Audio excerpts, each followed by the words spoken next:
যে নদুৱাৰত যিসকল গোৰ্খা আমাৰ ভাৰতীয় জনতা পাৰ্টিৰ কাৰ্যকৰ্তা বিষয়ববী আছে তেওঁলোকক লৈ নদুৱাৰ যি গোৰ্খা সমাজ গঠন হৈছে আজি সভাখন অনুষ্ঠিত হৈছে।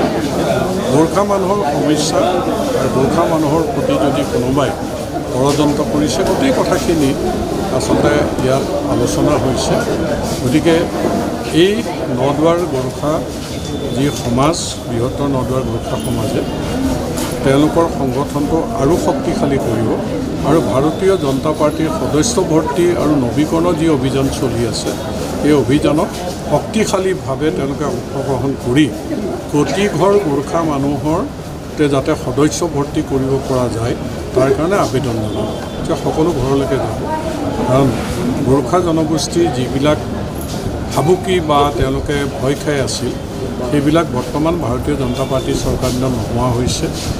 যে ডি ভোটাৰলৈ এটা সমস্যা আছিল সেইটো নোহোৱা হৈছে, NRC লৈ সমস্যা আছিল সেইটো নোহোৱা হৈছে আৰু তেওঁলোকক মাজে মাজে যিবিলাক ভয় খোৱা থকা পৰিৱেশ হৈছিলে আমাৰ চৰকাৰ দিনত নোহোৱা হৈছে আৰু আধাৰ কাৰ্ড লৈ যি 342গৰাকী গোৰ্খা মানুহৰ সমস্যা আছিল সেইটো অসম বিধানসভাত এইবাৰ মুখ্যমন্ত্ৰীৰ সিদ্ধান্ত অৱগত কৰিলে যে সেইটো 9 লাখ কিমানৰ আধাৰ কাৰ্ডৰ সমস্যাটো নাই। গতিকে ইয়াতো সেই সমস্যা গোৰ্খা মানুহৰ নাই আৰু মাটিৰ অধিকাৰৰ ক্ষেত্ৰত গোৰ্খা জনগোষ্ঠীয়ে মাটি পট্টা পোৱাৰ ক্ষেত্ৰত অসুবিধা নাই। পট্টা যথেষ্টখিনি দিয়াই হৈছে আৰু বসুন্ধৰা 3টো ভালেখিনি গোৰ্খা জনগোষ্ঠীৰ মানুহে আবেদন কৰিব তেওঁলোকক পট্টা দিয়া আৰু ট্ৰাইবেল বেল্ট 4 তাত গোৰ্খা মানুহে মাটিৰ ক্ষেত্ৰত অসুবিধা কিছু আছিল সেইখিনিও আমাৰ চৰকাৰে ইয়াত সিদ্ধান্ত কেবিনেট সিদ্ধান্ত লৈ তাত গোৰ্খা মানুহে মাটিৰ অধিকাৰৰ ক্ষেত্ৰত তাতো কোনো প্ৰব্লেম নাই। গতিকে বিশেষকৈ এটা অশুভ শক্তিয়ে সদায় চেষ্টা কৰি থাকে যে গোৰ্খা জনগোষ্ঠীৰ মানুহক অসন্তুষ্ট কৰি ভাৰতীয় জনতা পাৰ্টিৰ প্ৰতি অসন্তুষ্ট কৰি তেওঁলোকৰ ৰাজনৈতিক মুনাফা আদায় কৰিব পাৰে নেকি। গতিকে আজি গোটেই কথাবিলাক মুকলিকৈ কিছু কথা আলোচনা কৰা হৈছে।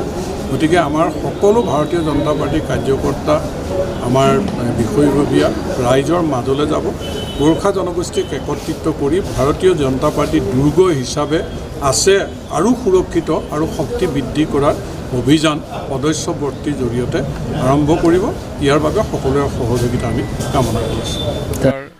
আধাৰ card, ration card, Ayushman card এই গোটেইখিনি সা সুবিধাৰ কাৰণে যিখিনি সহযোগিতা কৰিব লাগে আৰু বিশেষকৈ যিখিনি আমাৰ ছাত্ৰ ছাত্ৰীকো আমাৰ যথেষ্টখিনি সহায় সহযোগিতা কৰাৰ আঁচনি আছে সেইখিনি ক্ষেত্ৰতো আমি দায়িত্ব নদুৱাৰ যি বৃহত্তৰ গোৰ্খা সমাজ তেওঁলোকক নেতৃত্ব ল'বলৈ আহ্বান জনাইছোঁ যে তেওঁলোকে ছাত্ৰ ছাত্ৰীসকলৰ লগতো যোগাযোগ কৰি পেলাই তেওঁলোকৰ যিখিনি অসুবিধা আছে সেইখিনি দূৰ কৰাৰ ক্ষেত্ৰত আমি চৰকাৰৰ ফালৰ পৰা বা মই বিধায়ক হিচাপে যিখিনি সহযোগিতা কৰিব লাগে কৰি যাম।